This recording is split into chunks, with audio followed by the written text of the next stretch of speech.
नमस्कार, स्वागत है आप सभी का डीडी न्यूज के इस खास बुलेटिन में। आपके साथ मैं हूं संध्या शर्मा। आइए बुलेटिन की शुरुआत करते हैं हेडलाइंस के साथ।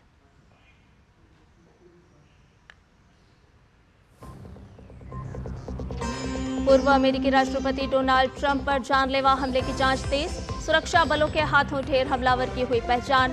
पेंसिल्वेनिया की जनसभा में हुई गोलीबारी में घायल ट्रंप को अस्पताल से छुट्टी, एक व्यक्ति की गई जान।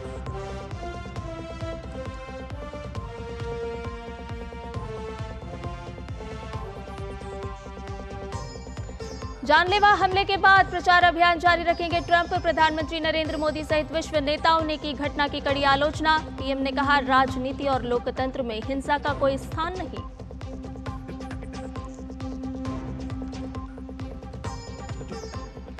यूपी भाजपा कार्य समिति की बैठक में मुख्यमंत्री योगी आदित्यनाथ का संबोधन। कहा, भाजपा सरकार ने राज्य को बनाया माफिया मुक्त। 500 साल की प्रतीक्षा के बाद अयोध्या में राम मंदिर निर्माण का किया जिक्र। राजनीतिक प्रस्ताव में राहुल गांधी को बताया गया हिंदू विरोधी।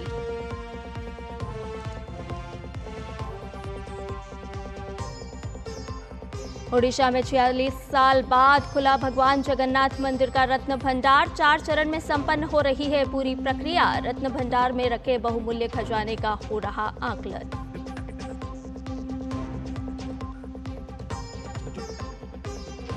केंद्रीय गृह मंत्री अमित शाह ने मध्य प्रदेश के सभी जिलों में स्थापित प्रधानमंत्री कॉलेज ऑफ एक्सीलेंस का किया शुभारंभ। युवाओं के लिए आधुनिक शिक्षा को मिलेगा बढ़ावा। इंदौर में एक पेड़ मां के नाम अभियान में भी हुए शामिल।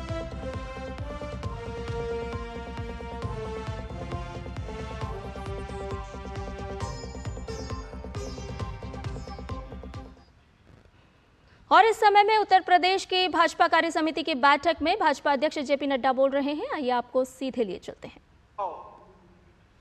इस बात को प्रतिलक्षित करता है कि भारत की जनता ने 2024 में लगातार तीसरी बार मोदी जी के नेतृत्व में अगर हमको समर्थन दिया है तो वह हमको एक विशेष कार्य के लिए दिया है कि विकसित भारत 2047 में बना करके हमने दिखाना है।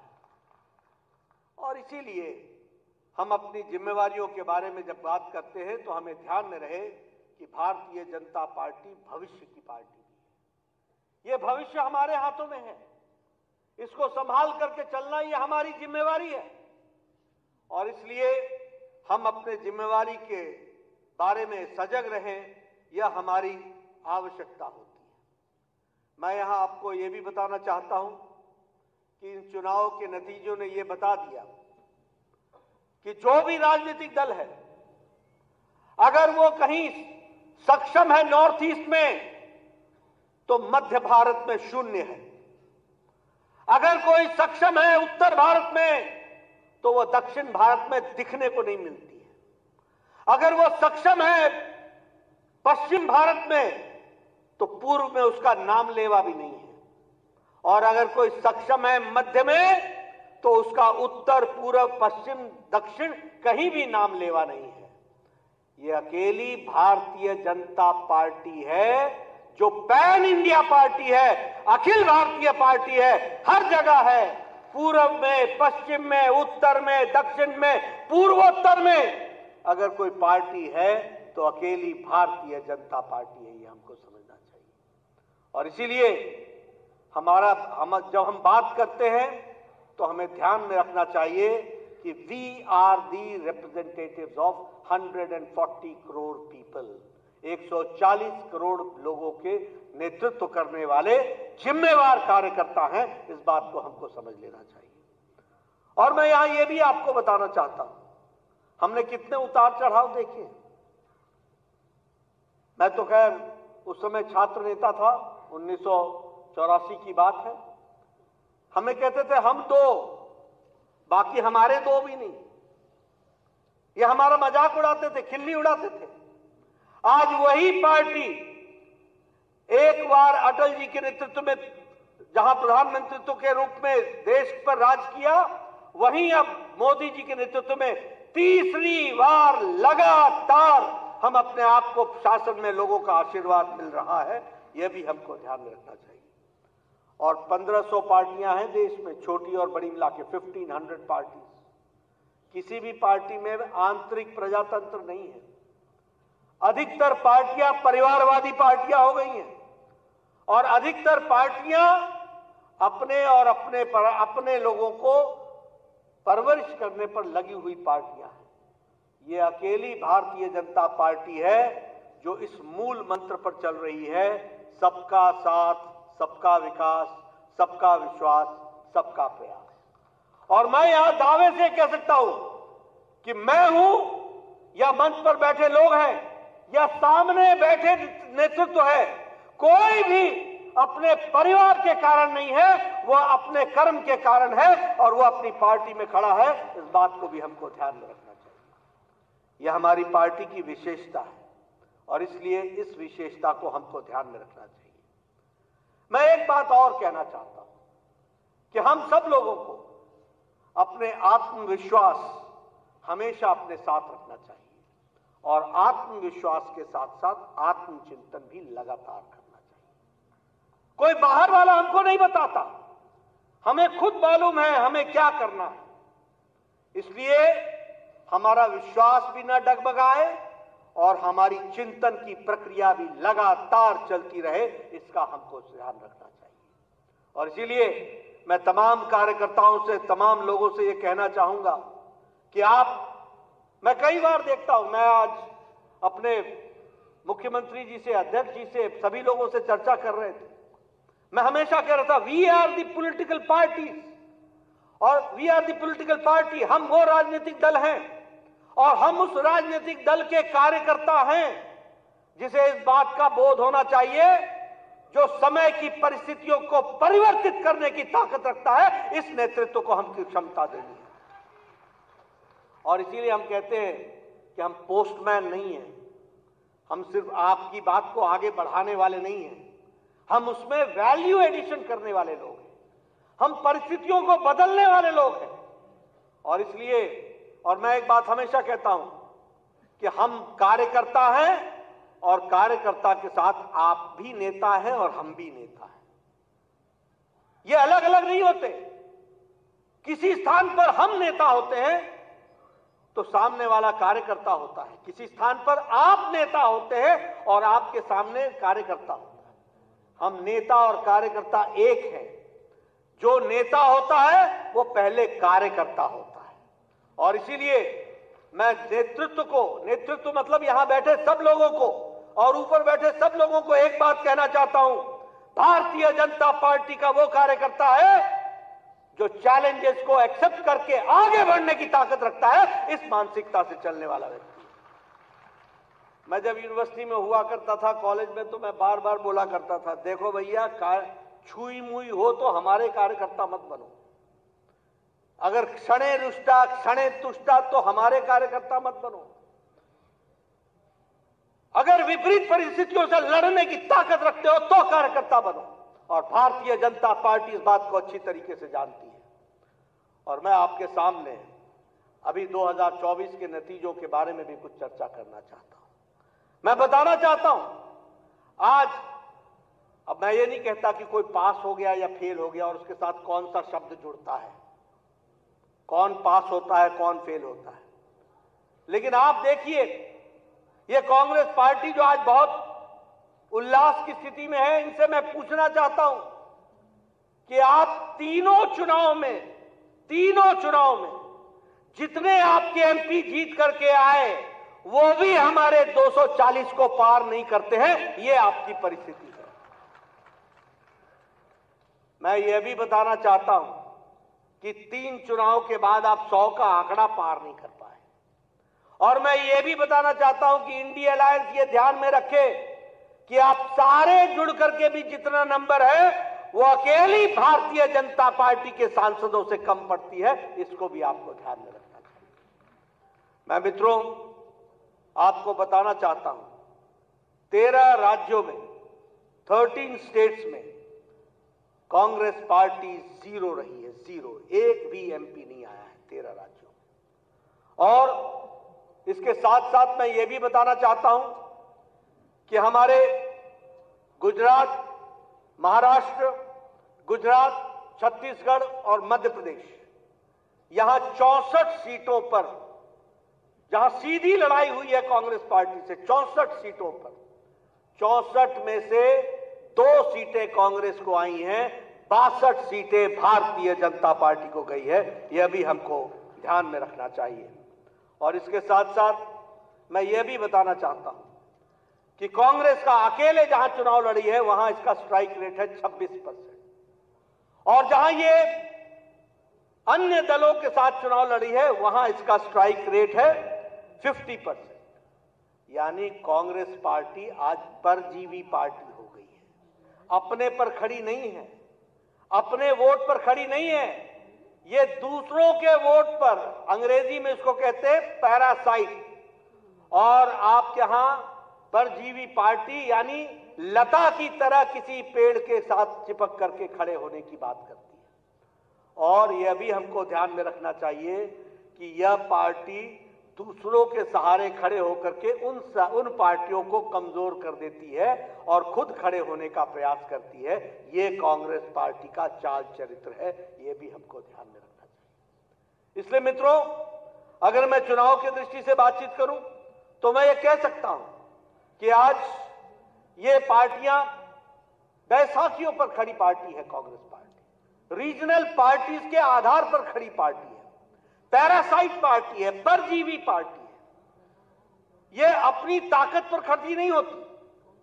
और ये जो इंडिया अलायंस है, ये सारा जोड़ लें तो मैं दोबारा बोलता हूं कि उनकी संख्या हमारे 240 से भी कम पड़ती है। ये भी हमको ध्यान में रखना चाहिए। इसलिए मित्रों, मैं एक ही बात कहना चाहता हूं कि हम अपने बारे में जब आत्मचिंतन करें तो सारी बातों को गौर से ध्यान में रख करके आगे के रास्ते को प्रशस्त करने के लिए चले, ये हमारी जिम्मेवारी होगी। अब मैं ये भी बताना चाहता हूं, आप सब लोग भी इस चर्चा को सुनते रहे कि लोगों में भ्रम फैलाने की कोशिश हुई कि संविधान समाप्त हो जाएगा, संविधान पर आघात होगा, संविधान को हम तोड़ मरोड़ देंगे।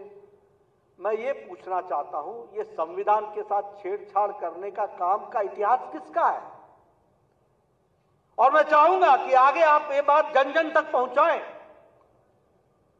कौन सी ऐसी पार्टी है जिसको इलाहाबाद हाई कोर्ट ने एक बार कह दिया कि प्रधानमंत्री का चुनाव गलत है और गलत के साथ साथ उनको प्रधानमंत्री के पद पर रहना नहीं चाहिए, तो वो संविधान बदल देते हैं, वो इमरजेंसी लगा देते हैं और वो संविधान के साथ साथ संविधान की हत्या भी करते हैं और प्रजातंत्र की भी हत्या करते हैं। इस तरीके की पार्टी है जो संविधान के रक्षक बनकर के आजकल घूम रही है। 90 बार चुनी हुई सरकारों को गिराया है कांग्रेस पार्टी ने, 90 टाइम्स।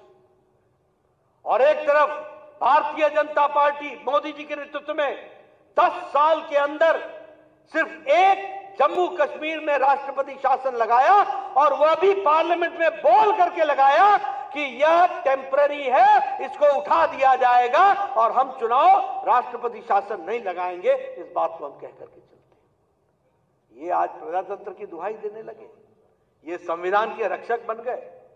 धर्म के आधार पर आरक्षण देने वाले लोग, जो संविधान में साफ लिखा है कि on religious ground there will be no reservation, उसकी धज्जियां उड़ा करके आंध्र प्रदेश में एक बार नहीं 4 बार प्रयास होता है धर्म के आधार पर आरक्षण देना। कर्नाटक में हम धर्म के आधार का आरक्षण को समाप्त करते हैं, कांग्रेस पार्टी की सरकार आती है, वो दोबारा धर्म पर आरक्षण लगाने का प्रयास करती है। बोलिए, ऐसे लोगों को आगे आने देना है क्या? मैं पूछना चाहता हूं, आगे आने देना है क्या? ये संविधान के रक्षक है क्या? ये संविधान की हत्या करने वाले लोग हैं, ये प्रजातंत्र की हत्या करने वाले लोग हैं। अभी इनको बहुत पीड़ा हुई जब हमने ये 25 जून को संविधान हत्या दिवस के रूप में मनाने का तय किया। इनको बड़ी तकलीफ हुई, लेकिन सच्चाई क्या है? संविधान को एक बार नहीं, बारंबार अगर किसी ने आघात पहुंचाने का प्रयास किया है तो वह कांग्रेस पार्टी ने किया है और इनके नेताओं ने किया है। उसको हमको ध्यान में रखना चाहिए। मित्रों, मैं एक बात और बार बार कहता हूं और मैं उसको फिर से यहां पर भी दोहराना चाहता हूं। देखिए, देश को आगे ले जाने का रास्ता अगर है तो सिर्फ वो भारतीय जनता पार्टी है। ये हमको स्पष्ट हो जाना चाहिए और ये हमारे ध्यान में बारंबार गूंजता रहना चाहिए दिमाग में कि इसके वाहक हम ही हैं। मैं आपसे ही एक प्रश्न पूछता हूं, आप बताइए, 1500 पार्टियां हैं देश में, कौन सी ऐसी पार्टी है जो विचारनिष्ठ पार्टी है? कौन सी ऐसी पार्टी है? आप बताइए, Congress party centre to right, centre to left, left to right, right to left, जिसका विरोध किया उसके साथ समझौता किया, जिसके साथ समझौता किया उसका विरोध किया, कोई भी विचारधारा नहीं है। आप बताइए, आपके यहां जो रीजनल पार्टीज हैं, किसी में भी कोई विचारधारा है? कोई विचारधारा है? यह अकेली भारतीय जनता पार्टी है जो विचारनिष्ठ पार्टी है। और इसीलिए हम गौरव के साथ कह सकते हैं कि अगर श्यामा प्रसाद मुखर्जी ने 52-53 में कहा कि धारा 370 जानी चाहिए, तो हम लगातार आपके और हमारे जैसे करोड़ों करोड़ों कार्यकर्ता 4-4 पीढ़ियां खपा करके उस 2020 के 6 जून का, जुलाई का इंतजार कर रहे थे, जब मोदी जी की इच्छा शक्ति ने और अमित शाह की रणनीति ने धारा 370 को धाराशाही कर दिया। यह भी हम लोगों ने देखा। हम ही हैं वो आइडियोलॉजिकल पार्टी, हम ही हैं वो आइडियोलॉजिकल पार्टी। और मैंने पहले भी कहा था, मैं इसलिए पत्रकार बंधु भी नोट कर लें, सारे चुनाव में मैंने कहा राम मंदिर हमारे लिए चुनाव का मुद्दा नहीं है। राम मंदिर करोड़ों करोड़ों लोगों के आस्था का मुद्दा है और आस्था से जुड़ा हुआ विषय।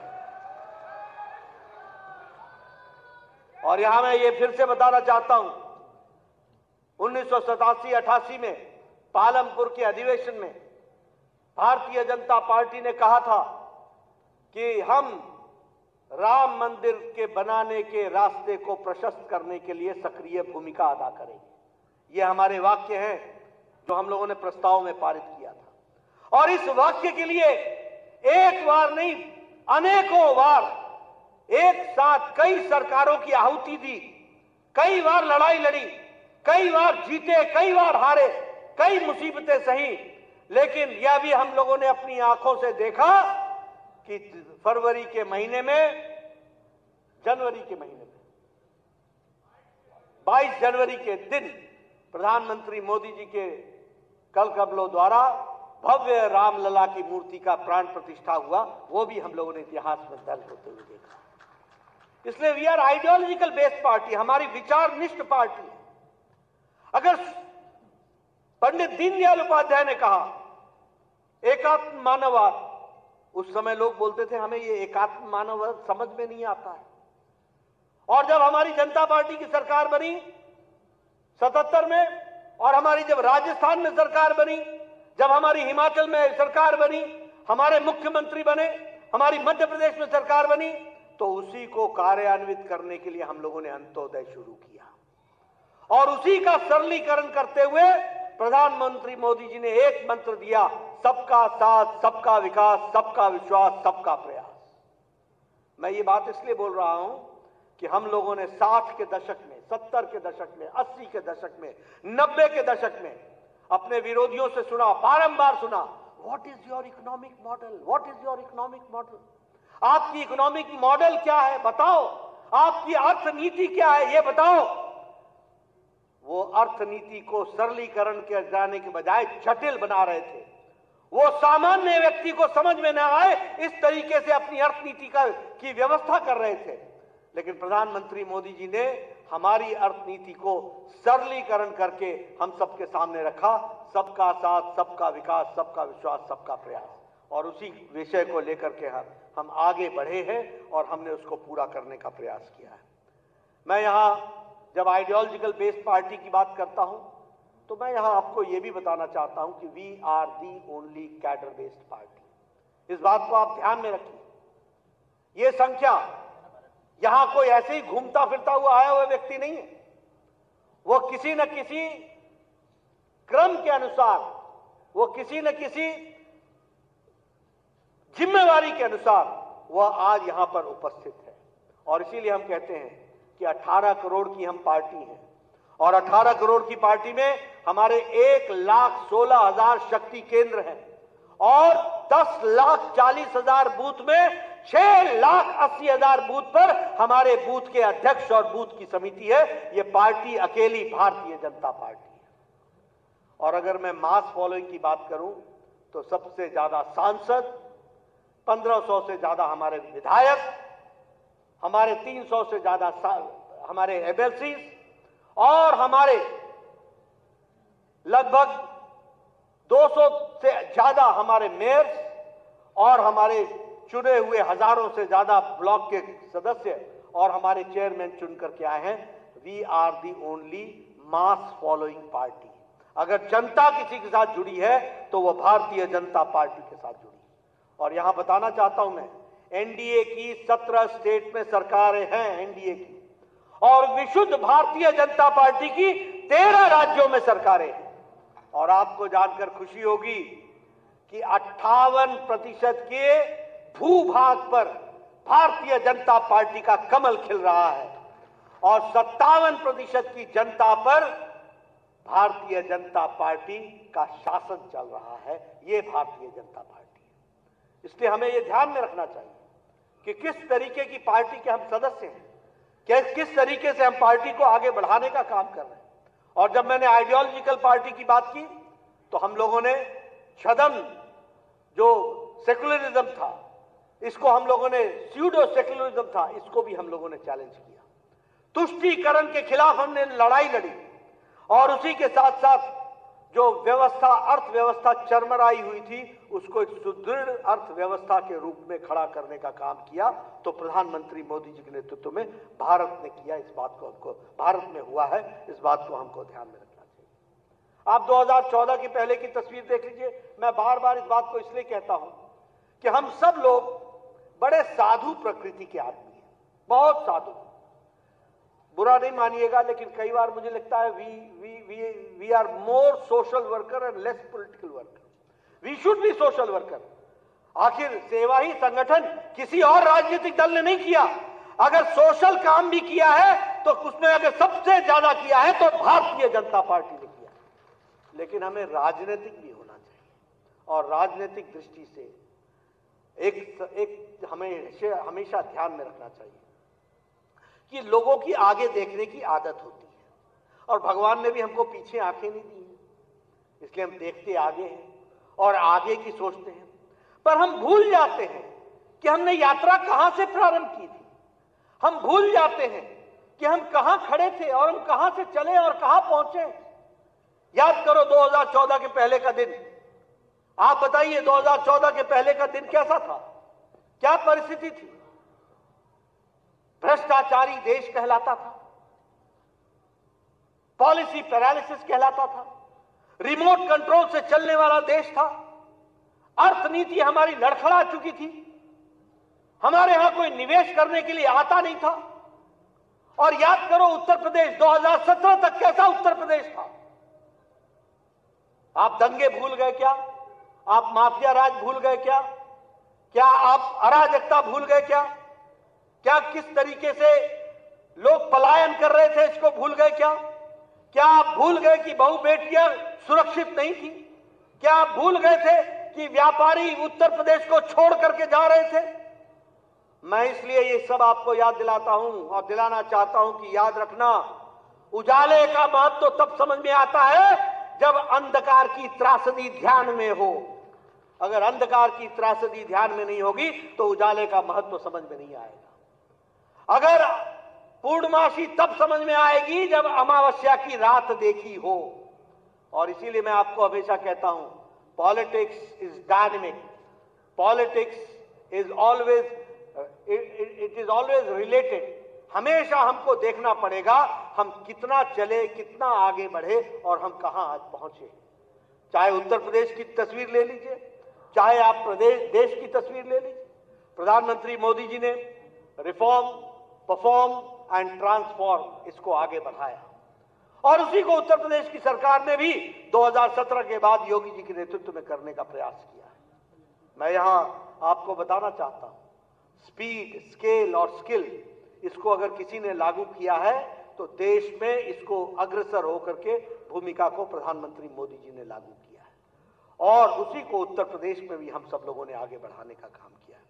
मैं यहां आपके सामने यह भी बताना चाहता हूं, आज अर्थ की व्यवस्था की चर्चा होगी।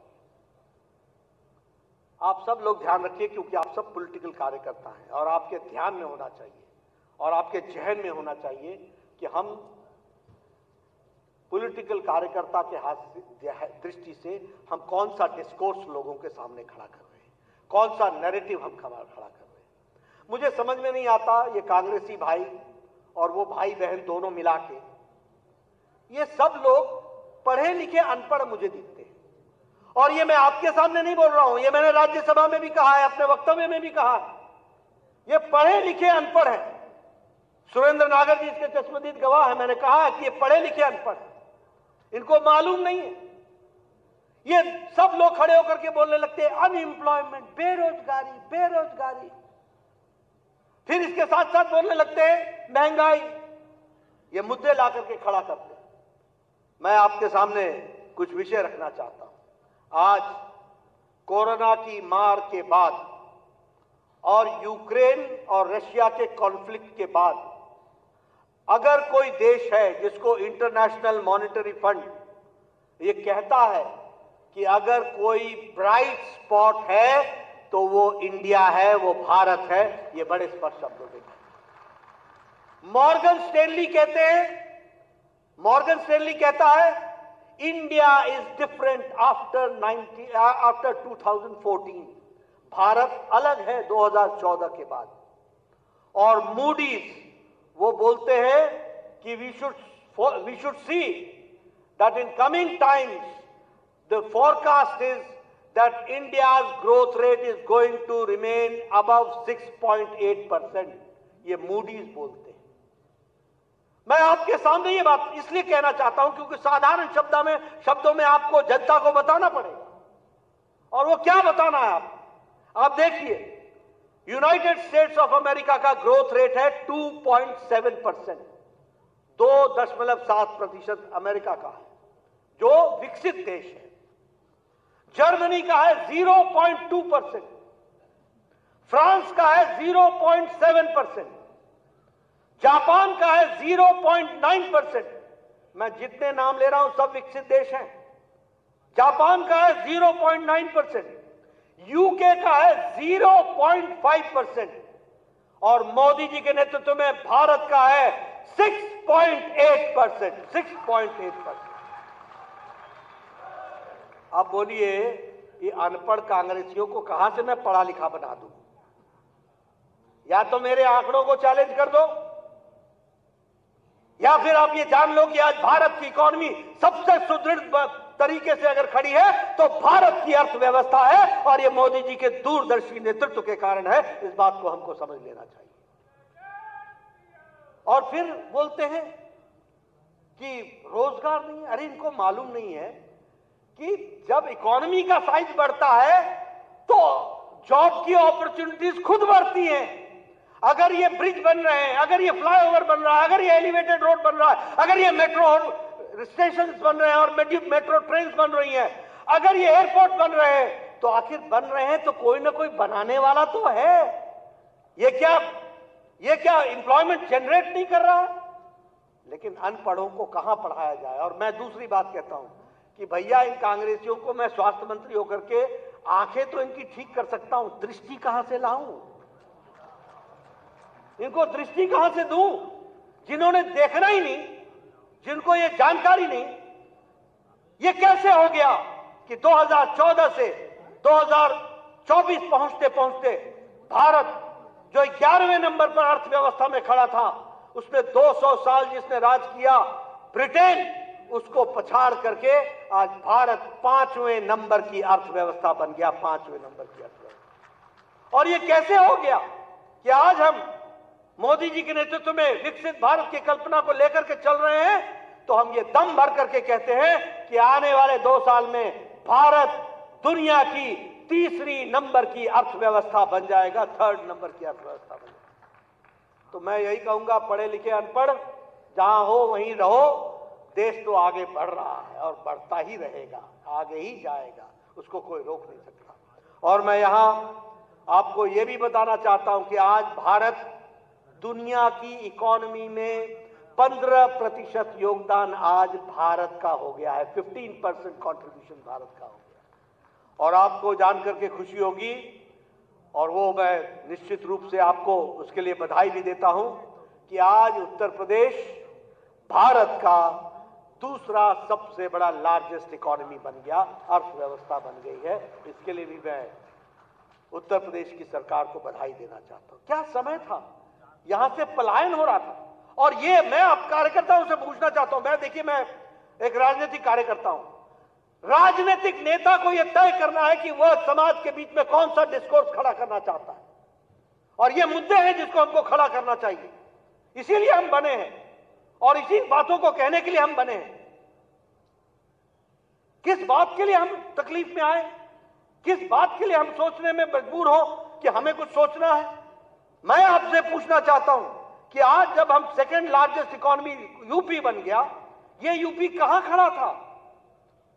अरे दिल्ली से बुलंदशहर आते आते तक तो सुबह की सांझ हो जाती थी, और आज मथुरा पहुंचने के लिए कोई व्यक्ति रात को दिल्ली नहीं आता है, बोलता है सुबह 10 बजे बुलाओगे, 8 बजे बुलाओगे, मैं आ जाऊंगा, 2 घंटे में तो पहुंचना है, ये एक्सप्रेस वे पकड़ूंगा और पहुंच जाऊंगा।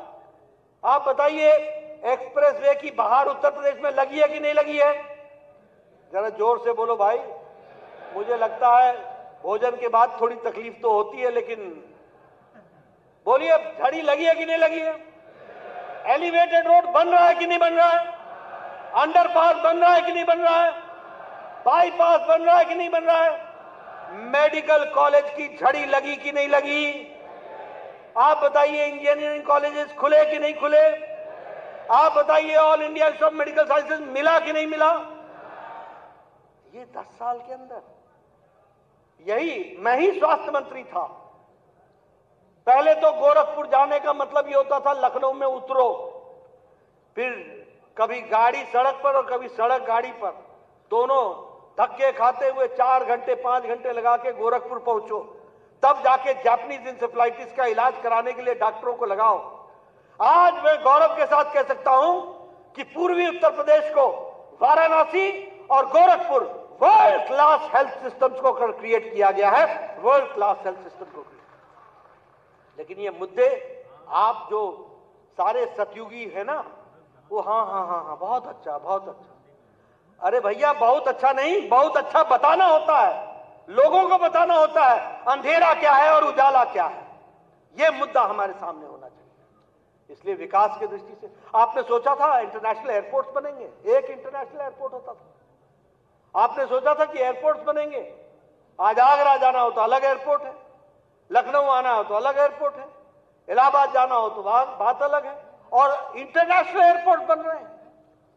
और कौन, और मोदी जी का सपना क्या है कि हवाई चप्पल पहनने वाला हवाई जहाज पर चढ़ेगा, इस बात को पूरा करना है।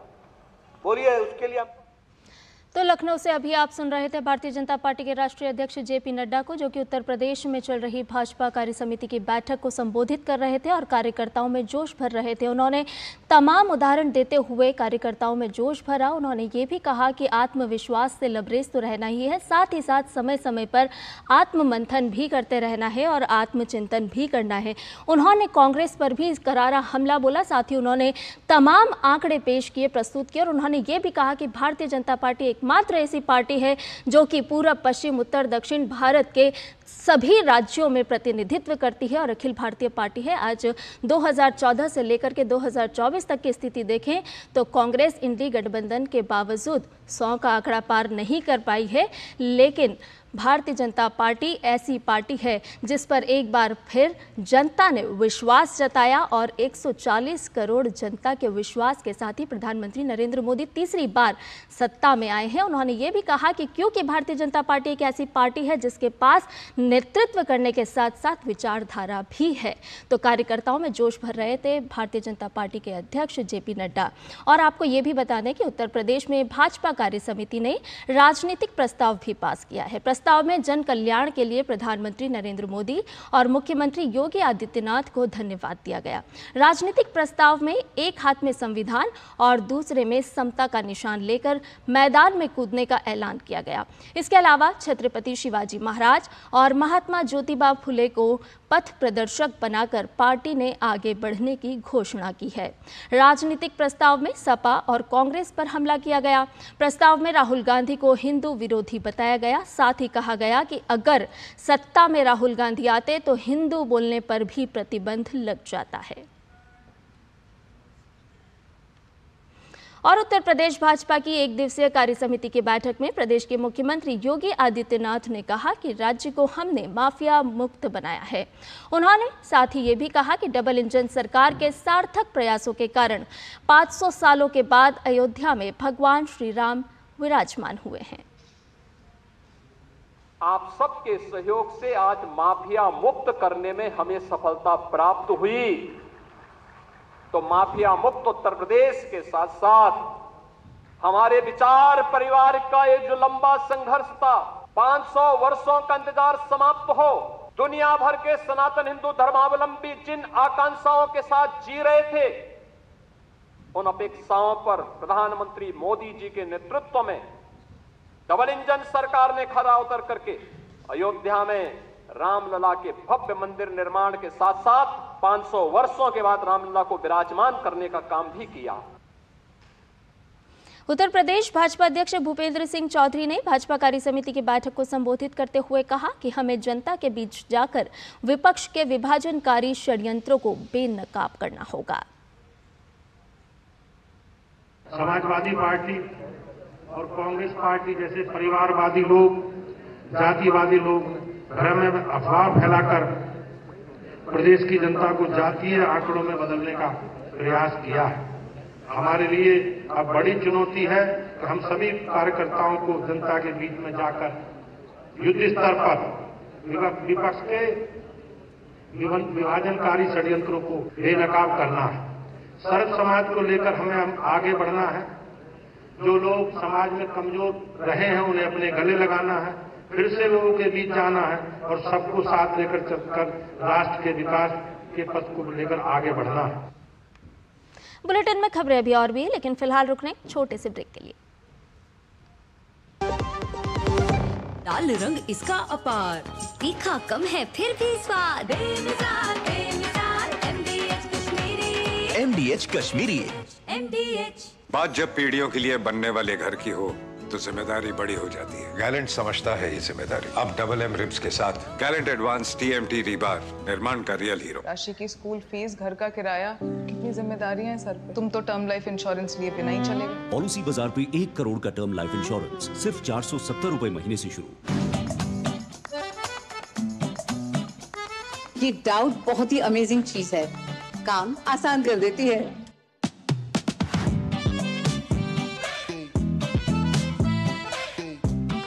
अब जिस पे भी डाउट है वो तो ऑटोमेटिकली आउट है। लेकिन मुथूट फाइनेंस से गोल्ड लोन लेते हुए कोई डाउट नहीं है, क्योंकि यहाँ है पूरी ट्रांसपेरेंसी, 100% भरोसा और सुरक्षा। तभी तो मुथूट फाइनेंस है भरोसा इंडिया का। मुथूट फाइनेंस, इंडिया का number 1 most trusted financial services brand. तो गोल्ड लोन लेने के लिए कॉल करें 1-800-313-1212। और ब्रेक के बाद बुलेटिन में आपका एक बार फिर से स्वागत है। आइए खबरों में बढ़ते हैं आगे। केंद्रीय मंत्री शिवराज सिंह चौहान ने झारखंड सरकार पर निशाना साधा है। शिवराज सिंह चौहान ने कहा कि कांग्रेस और JMM झूठ बोलने की मशीनें बन गई हैं। कांग्रेस और JMM तो झूठ बोलने की मशीनें बन गई हैं। रोज झूठ बोलते हैं। एक गलत नैरेटिव कि कम सीट लेके भी हमने तीर मार दिया। झारखंड में भी क्या हुआ? 14 में से हम कितनी सीट जीते हैं? जोर से बताओ, कितनी जीते हैं? हम जीते हैं कि वो ज्यादा जीते हैं? अरे हम जीते। और इसी को विधानसभा में बदल दिया जाए तो कितनी विधानसभा सीटों पे हम आगे रहे लोकसभा के चुनाव में, पता है क्या? 52 कितनी सीटों पे आगे रहे? हम 81 में से 52 सीटों पर आ गए। केंद्रीय मंत्री शिवराज सिंह चौहान ने कहा कि हेमंत सोरेन हो या कांग्रेस के नेता, किसी ने भी कोई वादा पूरा नहीं किया है। उन्होंने नौजवानों को सरकारी नौकरी और बेरोजगारी भत्ता देने का वादा किया था, लेकिन नौजवानों को कुछ नहीं मिल रहा है। मैं जवाब मांग रहा हूं, हेमंत सोरेन हो या कांग्रेस के नेता हो या गठबंधन के लोग हो, बताओ कौन सा वादा तुमने पूरा किया है? जाओ नौजवानों में जाओ और नौजवानों से पूछो। इनने कहा था सरकारी नौकरी देंगे और नौकरी नहीं दी तो 5,000 रुपया स्नातक को और 7,000 रुपया स्नातकोत्तर को बेरोजगारी भत्ता देंगे। और इधर ओडिशा के पुरी में भगवान जगन्नाथ मंदिर का प्रतिष्ठित खजाना रत्न भंडार आज खोला गया। इससे पहले इसे 46 साल पहले 1978 में 14 जुलाई को ही खोला गया था। राज्य सरकार की गठित 16 सदस्यीय उच्च स्तरीय समिति ने रत्न भंडार की जांच और वहां रखे आभूषणों और कीमती सामान का लेखा जोखा करने के लिए खजाने को खोलने की सिफारिश की थी। पूरी प्रक्रिया में पारदर्शिता के लिए मंदिर परिचालन कमेटी के सदस्यों के साथ रिजर्व बैंक और भारतीय पुरातत्व सर्वेक्षण के प्रतिनिधि भी मौजूद हैं। रत्न भंडार की सभी चीजों का डिजिटल डॉक्यूमेंट बनाया जा रहा है। रत्न भंडार के खुलने की जानकारी देते हुए सीएमओ ओडिशा ने अपने सोशल मीडिया प्लेटफॉर्म एक्स पर लिखा कि जय जगन्नाथ, हे प्रभु, आपकी इच्छा के अनुसार ओडोनिया समुदाय ने आज अपनी अस्मिता पहचान के साथ आगे बढ़ने के लिए अपने प्रयास शुरू कर दिए हैं। मंदिर के चारों दरवाजे सबसे पहले आपकी इच्छा से खोले गए थे। आज आपकी इच्छा के 46 वर्षों के बाद एक महान उद्देश्य के साथ रत्न खोला गया। दृढ़ विश्वास है कि यह महान कार्य सफल होगा। आपके आशीर्वाद से हर जाति, वर्ण, रंग और सबसे बढ़कर राजनीतिक मतभेदों को भूलकर आध्यात्मिक और भौतिक दुनिया में ओडिशा की एक नई पहचान बनाने के लिए आगे बढ़ने की प्रार्थना करता हूं। जय जगन्नाथ। इधर केंद्रीय संसदीय कार्य और अल्पसंख्यक मामलों के मंत्री किरण रिजिजू ने लद्दाख में प्रधानमंत्री नरेंद्र मोदी के तीसरे कार्यकाल के दौरान विकासात्मक प्रयासों में 3 गुना तेजी लाने के दृष्टिकोण के अनुरूप लद्दाख के लिए महत्वपूर्ण विकास योजनाओं की रूपरेखा तैयार की है।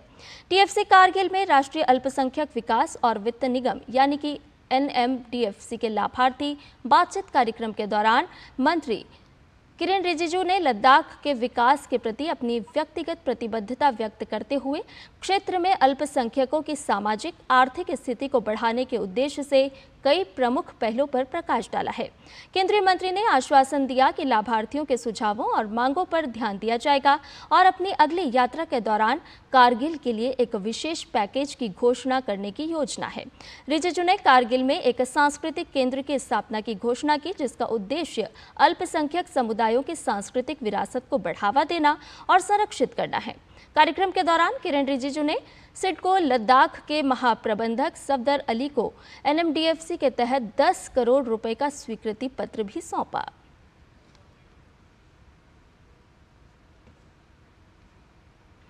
और बुलेटिन में फिलहाल रुक रहे एक छोटे से ब्रेक के लिए।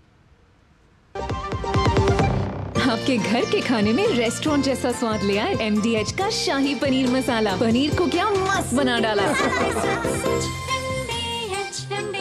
बात जब पीढ़ियों के लिए बनने वाले घर की हो तो जिम्मेदारी बड़ी हो जाती है। गैलेंट समझता है ये जिम्मेदारी। अब MM रिब्स के साथ गैलेंट एडवांस TMT रीबार, निर्माण का रियल हीरो। वो मिस्टर विकास की फाइल आप पॉलिसी बाजार।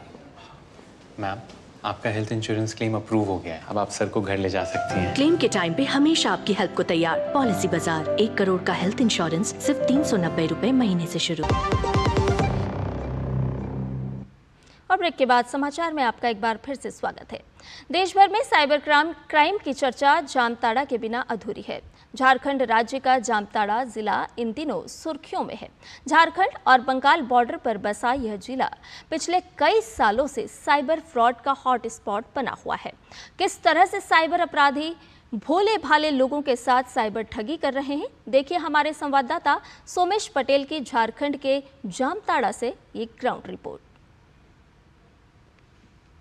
रांची से करीबन 200 किलोमीटर दूरी पर बसा जामताड़ा जिले को साइबर क्राइम के लिए जाना जाता है। बेहद कम पढ़े लिखे यहाँ के युवक मोबाइल के जरिए बॉलीवुड हस्तियों, नेताओं, ब्यूरोक्रेट्स तक के बैंक खातों में सेंध लगा चुके हैं, जिसकी वजह से देश के 22 राज्यों की पुलिस को यहाँ दबिश देने आना पड़ा है।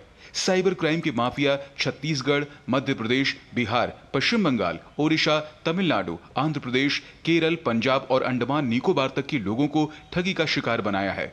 मीडिया रिपोर्ट्स के मुताबिक झारखंड के 308 गांव साइबर क्राइम के कामों में संलिप्त हैं। जामताड़ा में साइबर अपराध एक युवा में कोड़ की स्थिति बना दिया था, मगर जब से यहाँ साइबर थाना खुला है और डीएसपी रैंक के पदाधिकारी यहाँ जब से बैठने शुरू हुआ है, उनको हर तरह के साधन उपलब्ध कराया गया है। अभी नहीं के बराबर साइबर अपराध जामताड़ा में हो रहा है। प्रशासन के दबाव से और हमारे सामाजिक दबाव के कारण आप देख सकते हैं कि जामताड़ा जिला में बहुत ही कम मात्रा में अब इसका प्रभाव देखने को आपको मिलेगा। जो भी लड़के इसमें पूरी तरह से संलिप्त थे वो अभी कहीं न कहीं हमारे जेल के सलाखों के अंदर है या फिर जामताड़ा जिला छोड़कर बाहर बस चुके हैं। हालांकि झारखंड राज्य के पुलिस महानिदेशक अजय कुमार सिंह ने कहा है, साइबर क्राइम की समस्या काफी दिनों से थी, लेकिन अब साइबर क्राइम के मामले कम आ रहे हैं। लेकिन सवाल ये उठता है कि कई वर्षों से साइबर क्राइम के अपराधी लोगों को ठगी का शिकार बना रहे हैं। झारखंड पुलिस जो है लगातार इसमें अपने जितने भी हमारे ऑफिसर्स से अनुसंधान करता है, उनको नई नई ट्रेनिंग दे रहे हैं। और अब तो प्रतिबिंब वगैरह का जो प्रतिबिंब ऐप है, जो कि हम ही लोगों ने डेवलप किया है झारखंड पुलिस ने, उसका इस्तेमाल पूरे देश की पुलिस एजेंसीज कर रही हैं।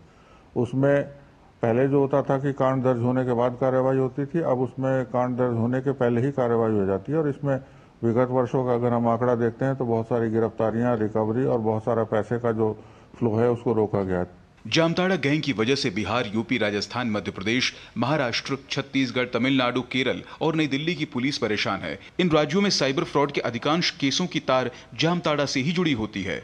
साइबर अपराध के मामले में राज्य के डीजीपी ने कहा है कि साइबर क्राइम को रोकथाम के लिए पुलिस द्वारा मुहिम चलाई जा रही है, लेकिन जमीनी सच्चाई यही है कि साइबर अपराध के गढ़ माने जाने वाले जामताड़ा में साइबर अपराध रुकने का नाम नहीं ले रहा है। Somesh Patel, TD news, Ranchi, Jharkhand. और बुलेटिन में फिलहाल वक्त तो चला एक छोटे से ब्रेक का, जल्द हाजिर होंगे। अब आया असली स्वाद। अब आया स्वाद। जब स्वाद के पड़े हो लाले तो MDH का चंकी चाट मसाला डालें। MDH का चंकी चाट मसाला। MDH। ज्यादा उपज और भरपूर मुनाफा भी। दोनों मिलेंगे टोरी से। एक हाथ में खरपतवार की हार और दूसरे हाथ में ज्यादा पैदावार। समझे? IIL के ट्रैक्टर ब्रांड का टोरी। अब खरपतवार होगा हक्का बक्का, बढ़ेगा मक्का। सर आप बहुत लकी है कि आपके बेटे ने हेल्थ इंश्योरेंस और बाकी सारी फॉर्मेलिटीज टाइम से पूरी कर दी है। मेरा बेटा? तो फिर आप? पॉलिसी बाजार। क्लेम के टाइम पे हमेशा आपकी हेल्प को तैयार। पॉलिसी बाजार, 1 करोड़ का हेल्थ इंश्योरेंस सिर्फ 390 रुपए महीने से शुरू। और आइए समाचारों में बढ़ते हैं आगे।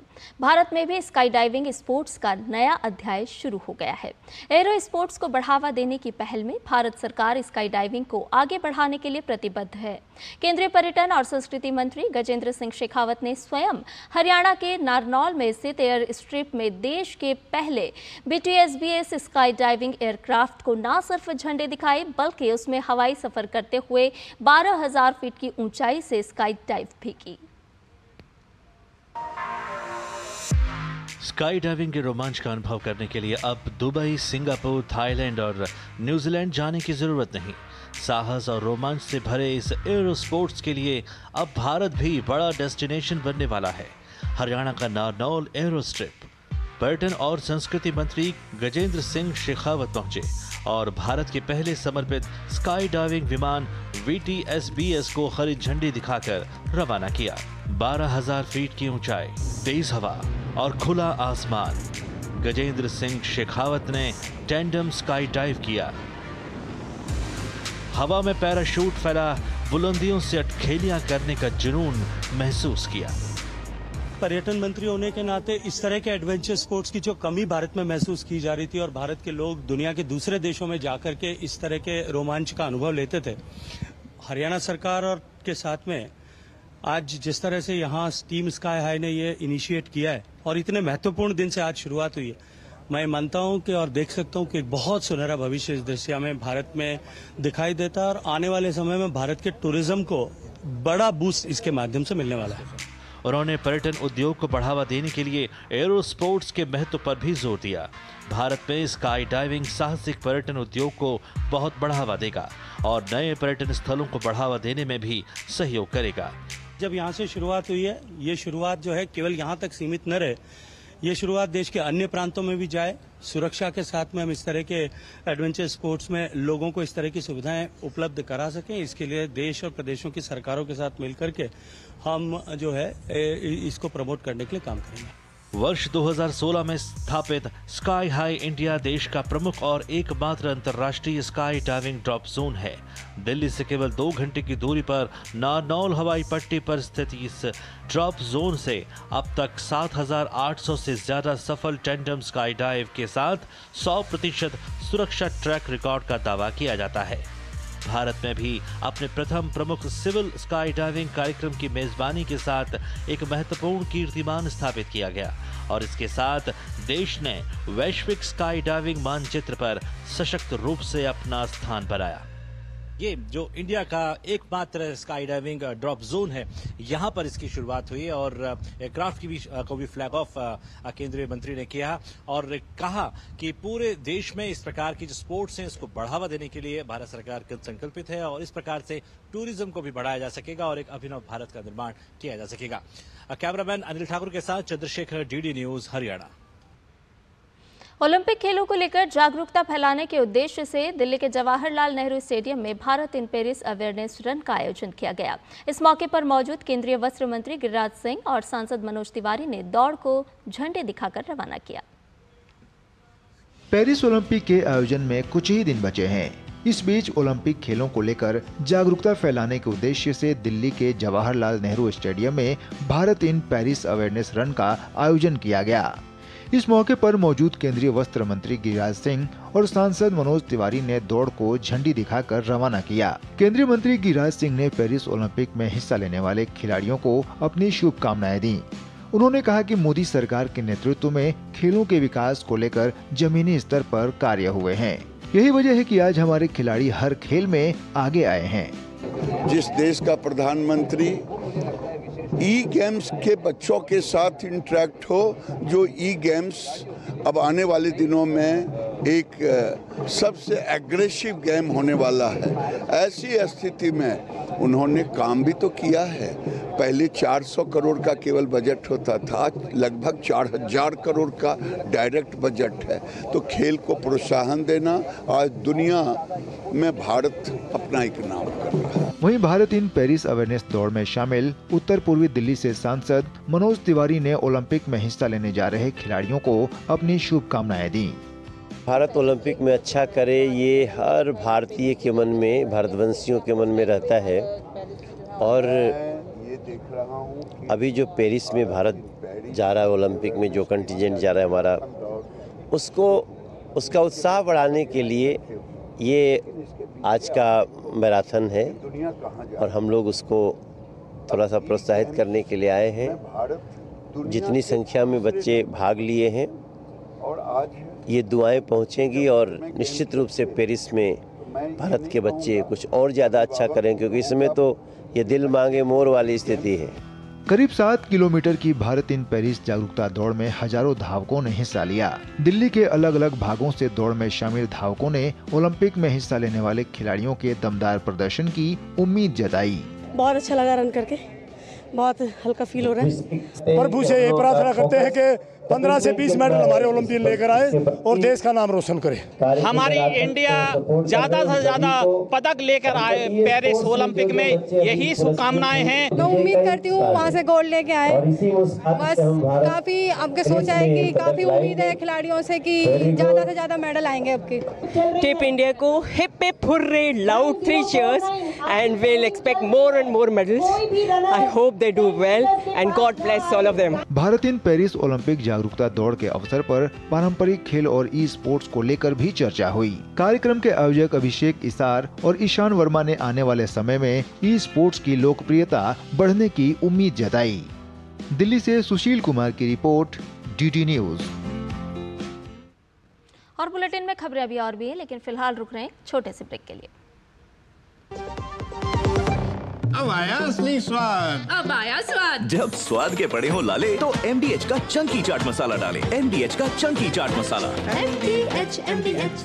बात जब पीढ़ियों के लिए बनने वाले घर की हो तो जिम्मेदारी बड़ी हो जाती है। गैलेंट समझता है ये जिम्मेदारी। अब MM रिब्स के साथ गैलेंट एडवांस TMT रीबार, निर्माण का रियल हीरो। सर आप बहुत लकी है कि आपके बेटे ने हेल्थ इंश्योरेंस और बाकी सारी फॉर्मेलिटीज टाइम से पूरी कर दी है। मेरा बेटा?